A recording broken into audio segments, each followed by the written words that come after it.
Hello বন্ধুরা, তো দেখো আজকে একটু রেডি হয়ে নিয়েছি। আমি আর ভাই যাব হচ্ছে একটু সোনাখালি। তো এইখানে দেখো আমার ভাইও রেডি হয়ে গেছে।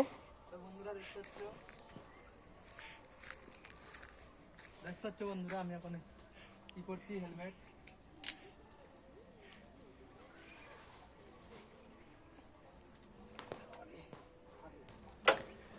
তো আজকে আমার ভাই আর আমি যাব হচ্ছে সোনাখালি একটা রক্তের রিপোর্ট করার আছে, তো সেই রিপোর্টটা করতে যেতে হবে। তো ওই জন্য দেখো ভাই আর আমি যাচ্ছি, যেহেতু ছায়ান বাবা যেতে পারবে না, আর রাস্তায় যেতে যেতে গাড়ি পাবো কি না ওই জন্য। তো দেখো ভাই আর আমি অলরেডি বেরিয়ে পড়েছি। আর এখানে দেখো রাস্তায় বেরিয়ে দেখা হয়ে গেছে সায়নের সাথে আর ওর বাবার সাথে। আজকে সায়নের স্কুল ছুটি আছে, আর বাড়ি আসার পরে সাইকেলটা দিয়ে এসেছিলো সারাই করতে। তো এদিকে দেখো সাইকেলটা না খারাপ হয়ে গেছিলো, কদিন ধরে স্কুলে নিয়ে যেতে পারছিল না। তো ওই জন্য সকালবেলায় ঘুম থেকে উঠে টিউশনি থেকে আসার পর সায়ন আর ওর বাবা গিয়েছিলো সাইকেলটা সারাই করতে। তো দেখো সাইকেলটা সারাই করেও নিয়ে চলে এসেছে, দুজনে যাচ্ছে বাড়ি, আর আমি আর ভাই যাচ্ছি সোনাখালি। তো ডাক্তার দেখানো হয়ে গেছে, ডাক্তার দেখানোর পর আমরা দেখো চলে এসেছি অলরেডি চৌরঙ্গি। আর এখানে এসে আমি ভাইকে জিজ্ঞাসা করছিলাম কি মিষ্টি খাবে, তো মিষ্টির দোকানে দাঁড়িয়ে আছে। তো ওর জন্য নিয়েছি দুটো মিষ্টি, আর ঘরের জন্য মিষ্টি নিয়েছি। আর পিসি আছে বাড়ি, পিসির কালকের একাদশী আছে, তো পিসির জন্য নিয়েছিলাম আঙুর ফল আর কলা নিয়েছিলাম। তো সেটা তোমাদের সাথে শেয়ার করা হয়নি। আর এখানে দেখো ভাই মিষ্টি খাচ্ছে, তো আমি ভাবলাম ওর কাছ থেকে একটু নিয়ে খাই। আর রসমালাইটা কিন্তু বেশ ভালোই টেস্ট ছিল, রসমালাই নিয়ে খাচ্ছিল আর কি ভাই।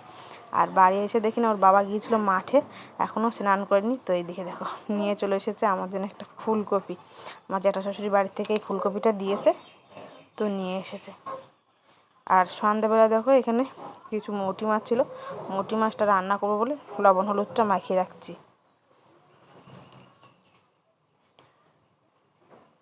মৌটি মাছের লবণ হলুদ মাখিয়ে এখন চলে এসেছি দেখো সায়নের হোমওয়ার্ক করছে, তো সেইখানে বসেছি। তো রাত্রে তারপর খাওয়া দাওয়া করে নিয়েছিলাম, সেইটা আর শেয়ার করা হয়নি। সকালবেলা ঘুম থেকে উঠে দেখি না দেখো চলে এসেছে ফেরিওয়ালা। আর ফেরিওয়ালার দেখে দেখো পাশাপাশি সবাই এসে ঘিরে ধরেছে কে কী কিনবে, কে কী নেবে আর কি। তো মগ দেখছে, এখানে ভালো ভালো ঝুড়ি ছিল, ভালো ভালো প্লেট ছিল, অনেক রকমের ডাব্বা ছিল। তো দেখো আমার একটা দরকার ছিল মগের, তো আমি বলছিলাম পাশের বাড়ি কাকিমার যে লাল মগটা নেবো কি নীল মগটা নেবো। তো আমি আমার বা ঘরের জন্য ওই নীল মগটা নিয়েছিলাম, আর কোনো কিছুই নেইনি, শুধু একটা মগ নিয়েছিলাম। আর সায়ন অনেক বায়না করছিল, তার জন্য নিয়েছিলাম একটা জলের বোতল। আমি নিয়েছি নীল মগটা। আর দেখো এই জলের বোতলটা 10 টাকা নিয়েছে, বোতলটা কেমন লাগছে তোমরা অবশ্যই বলবে। আর এই জলের বোতলটা নেওয়ার জন্য কিন্তু সায়ন অনেক বায়না করছিল, তো এই বোতলটা নিয়েছি। তো যাই হোক বন্ধুরা, আজকে ভিডিওটা এখানে শেষ করছি। তোমরা সবাই ভালো থাকবে, সুস্থ থাকবে, টাটা। আবার দেখাবে নতুন একটা ছোটো মিনি ব্লগের সঙ্গে।